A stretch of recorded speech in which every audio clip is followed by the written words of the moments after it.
रूस के निजी फौजी ग्रुप वैगनर के सरबराह ने फौज के खिलाफ बगावत कर दी, जिसके बाद रूस के शहर रोस्तोव में फौजी टैंक और आर्म्ड गाड़ियां सड़कों पर गश्त करती नजर आईं और इसकी वीडियो भी सोशल मीडिया पर आ गईं। वैगनर ग्रुप ने रोस्तोव शहर पर कब्जे का ऐलान कर दिया। रोस्तोव शहर में रूस की फौजी तंसीबात पर भी वैगनर ग्रुप का कब्जा है। ये बगावत यूक्रेन में लड़ाई के दौरान वैगनर ग्रुप के दर्जनों जंगजू मारे जाने के बाद हुई और वैगनर ग्रुप के सरबराह ने इन हलाकतों का इल्जाम रूस के वजारत दिफा पर धरा और कहा कि रूसी फौज ने ग्रुप के कैंप पर बमबारी करके इनके जंगजुओं को हलाक कर दिया। इसके बाद रूस की इंटेलिजेंस FSB ने वैगनर ग्रुप के सरबराह पर बगावत का इल्जाम आयद किया। रूस में रात गए अचानक वैगनर ग्रुप ने बगावत की और यूक्रेन की सरहद के साथ कस्बे पर कब्जा किया। FSB ने वैगनर ग्रुप के जंगजुओं से कहा कि वो पेशकदमी रोककर अपने ग्रुप के सरबराह को गिरफ्तार कर लें। इस बगावत के बाद मास्को के गिर्द सिक्योरिटी बढ़ा दी गई। मास्को के मेयर ने कहा कि शहर में इंसदादे दहशतगर्दी के इकदाम कर लिए गए हैं। वैगनर ग्रुप के सरबराह ने कहा कि एयरफील्ड पर सरगर्मियां मामूल के मुताबिक हैं। जंगी तैयारे भी उड़ान भर रहे हैं, मेडिकल तैयारे भी मामूल की परवाजें भर रहे हैं। हमारा मकसद सिर्फ ये है कि ये तैयारे हम पर निशाना साधने की बजाय यूक्रेन पर हमला करें। रूस के सरकारी मीडिया ने भी रोस्तोव में फौजी नकलो हरकत की वीडियो की खबर शाया की और कहा कि ये गैर मामूली नकलो हरकत रूस की तरफ से वैगनर ग्रुप के सरबराह पर बगावत के इल्जाम के बाद सामने आई।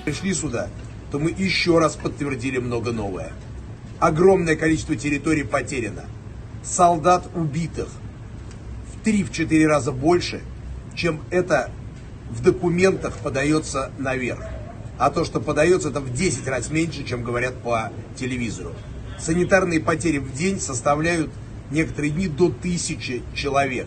Это убитые, без вести пропавшие, раненые и так называемые отказники, которые отказываются не потому, что они струсили, я уже говорил, а потому что у них выхода нету, боеприпасов нет, управления нет.